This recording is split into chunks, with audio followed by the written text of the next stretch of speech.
Hey, happy Tuesday. Welcome to Talk Tuesday. If you've been here before, welcome back. Talk Tuesday is our weekly segment where we go over tips to help you enhance your finances. I'm Coach D, and I want to help you reach and exceed your financial goals while still enjoying life in the process. Hey. Thank you guys for tuning in. Hello.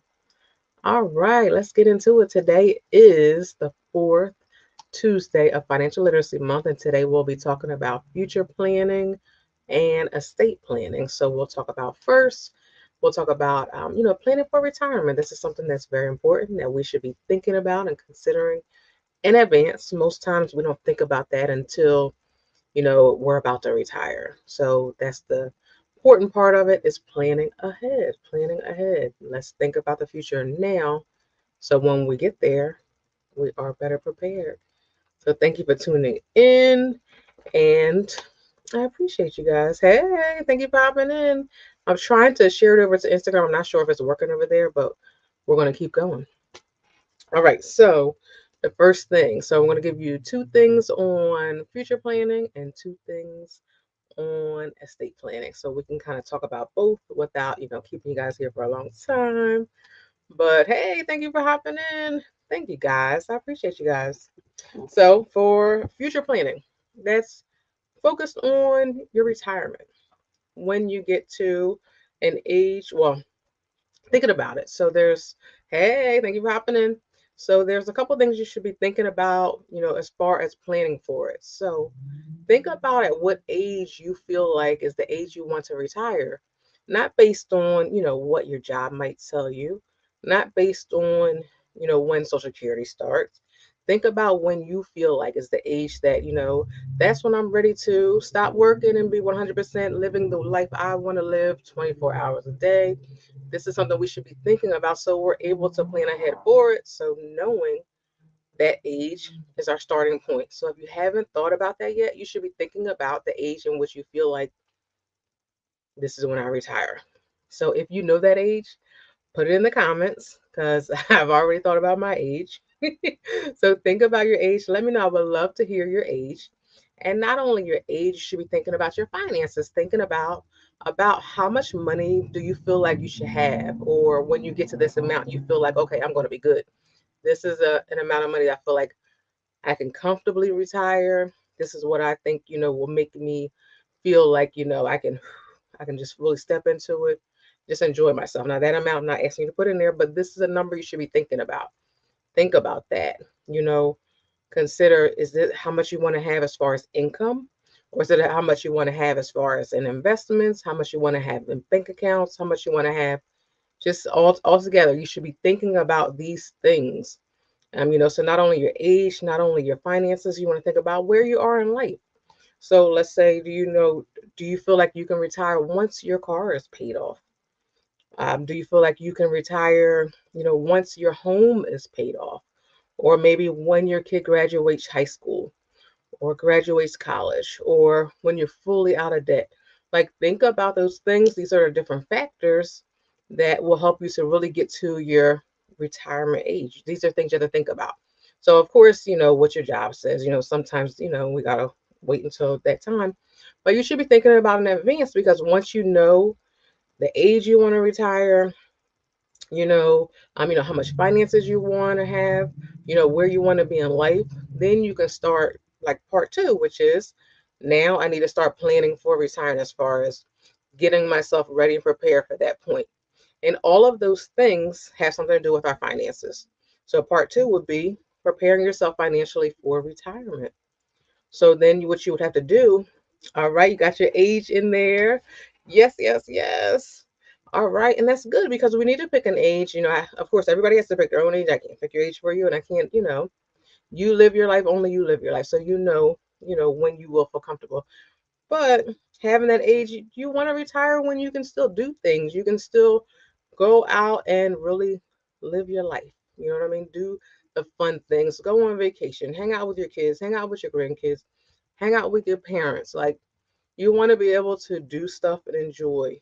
So I would love to retire at the age of 57 per my benefits agent, but I won't get all of my money until 62, I think she said. Okay, so for even for yourself, so just listening to or just reading that, you want to retire at 57, but your money won't be there till 62. Planning ahead, see how many years you have until then, because you can plan accordingly so that you can still retire at 57 when you would like to. And you just have your money set up and able to financially secure yourself until Social Security. So that way you're not stuck or locked into continuing to work for a longer period of time until you get to your Social Security. So knowing about how much you'll get for Social Security, which you can also check SSA's website and see about how much you'll get at the age of 62. And as you keep working, that number will get higher and higher and higher. But you find out that number and think about that amount for 12 months, which is a year, for how many years it'll be from 57 to 62. And that will give you your amount of money that you need to have saved before you get to 57, so you can still retire at 57 and live comfortably and still have that amount till you get to 62. So that's something to think about. And that's the benefit of thinking about it early. Future planning is so important, and we don't think about it until the future. So, talking about this now, putting your numbers in, another 60, another 57. Yes, knowing your number, having your number, that is a great starting point.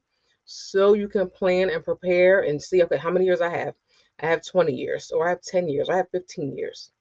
Think about that. That's a lot better than saying, oh, I got 5 years.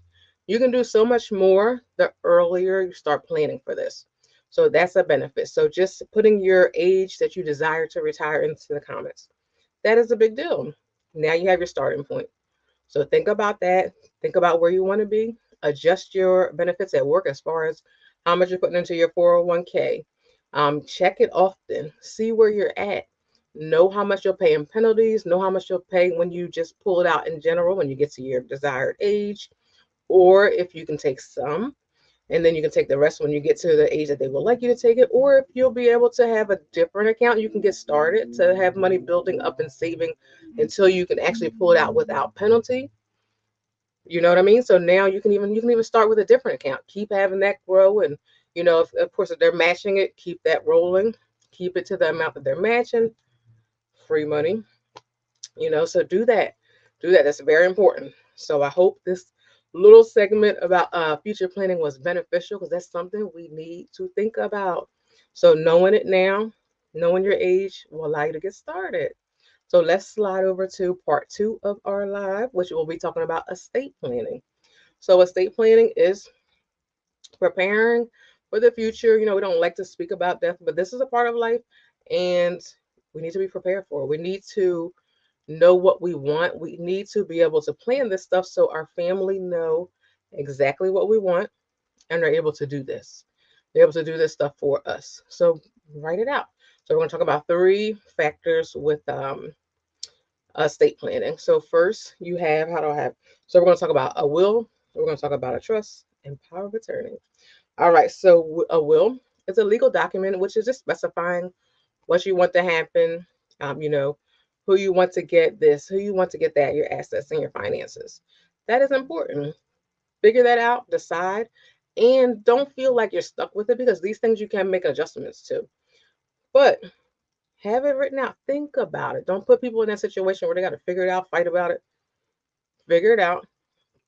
That way everybody can relax. Not relax, but you know what I mean? Nobody has to go through that. They can just allow themselves to process their feelings and go through that part of life instead of fighting over this and that and this and that. Right? So look into that. Look into a will. Okay. Then you have your trust. Your trust is basically, you're going to have a trust so that you're saying it's like there's a person who's over your benefits, who is actually giving your stuff to your beneficiaries the way you want them to give it to them. So let's say you have um $1 million, and you say, well, I want my kid to have this $1 million, but I don't want them to have it until they're 25, or I want them to get half of the million when they're 20, the other half when they're 25. You have someone who kind of does exactly what you write out. So that's why it's important too, not only to say what you want, but then have someone to take care of it and to do it for you. So that's very important. The comments, yes, because it's hard enough to deal with. Yes, that it's hard enough to deal with, let alone having to fight with, oh, they would have wanted me to have this, they would have wanted me to have that. Don't put people through that. And you have people who feel like, I'm not going to be here, so I'm not going to worry about it. But it sucks for the people who are here who have to deal with that. When you say legal documents, do you need a lawyer? Yes, you actually could. It would benefit you to have both, a lawyer to prepare it and to have it notarized. If it's not notarized, it might not be accepted in court. So I would say both. But there are people who are attorneys who do specifically that. So look into that, find out about that, and get that stuff handled. And number three, you have power of attorney. Power of attorney, there's a lot of confusion with power of attorney, and power of attorney is specifically for people to do things for you when you're unable to. So a power of attorney is only for while you're alive. So when you pass away, your power of attorney dies with you.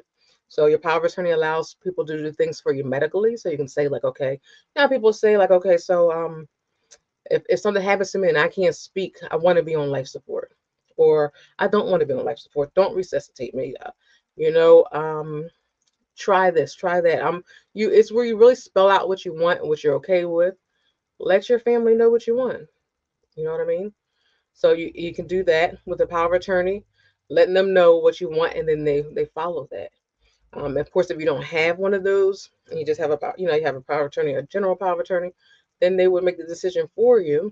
They have power of attorneys for just like your legal documents, like your financial, to go to the bank for you.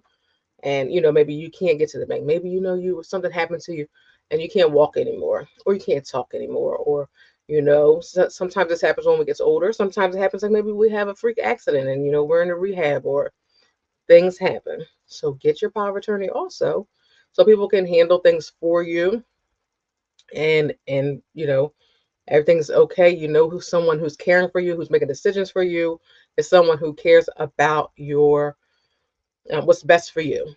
What's best for you? Because sometimes we have people who come in who, they're only here for the money. They don't care what's happening with you, what's going on with you. But if I have access to your money while I'm your power of attorney, I'm going to say whatever. I don't care what you do. And they don't have that. Whereas you selecting your power of attorney yourself, setting it up and filling out the document and deciding things, and really it only is important if something's happening to you and you can't and you're not able to do for yourself. And make sure people know where these documents are. Let's get into that. Make sure people know where these documents are. Sometimes we have all these documents, we got our stuff in place, and our family can't find it. Our family doesn't know where it's at. That's of no benefit of anyone either, because then in the event something were to happen, then everything's all dispersed out, and then now we find the document. Now we have to fight over it. Oh, I already spent that money. Let people know. All right. So I actually have an estate planning guide if you need to write it all down, which includes place for you to put what everything is, what all your passwords is, all your bank accounts, um, all the things. So you can check that out on my website if that's something you're in need of. But even if you just write it down on a piece of paper, write it down. It's important not only for your family but for you, so your wishes can be followed. So amen to that part. I wonder what part I was saying. But yeah, so I don't want to hold you guys too long, but I hope that this live was beneficial to you. I hope you learned something, not only as far as future planning and how you can plan ahead for retirement, but also thinking about just life in general in the future. Plan ahead, get that stuff together, think about it now, so that now you're enjoying, you're enjoying life, continue enjoying life, for the rest of the life you live.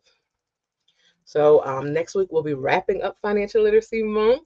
We'll have our last Tuesday of the month, and family. Yes, yes, yes, yes.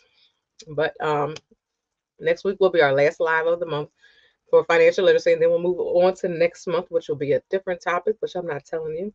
But if you're on my email list, we'll find out in the beginning of the month what the live list will be for the whole month. So you'll know what we're going to talk about every Tuesday. All right. So thank you, as always, for tuning in. If you're in Pennsylvania, it is our primary election day. So go out and vote, because that's what I'm getting ready to do right after this live. And go vote, because I believe in voting in every election that I can. You are very welcome. I thank you guys. I thank you guys. I thank you guys for just tuning in and being here with me on every Tuesday at 6 p.m. Eastern for Talk Tuesday, where we're live on YouTube discussing different topics that I desire to help you enhance your finances with. So I pray that these all are beneficial for you. You are very welcome. So have a great evening. And I look forward to seeing you then. And always remember to thank you, you too. You got your sticker. Oh, you voted. Yay. Awesome. I love it. So yeah. So if you think of topics that maybe you want me to discuss, as always, put them in the comments. I'm open to hearing your topics and add it to my list of live sketch that I have scheduled. Okay. All right. See you guys. Thank you as always for tuning in.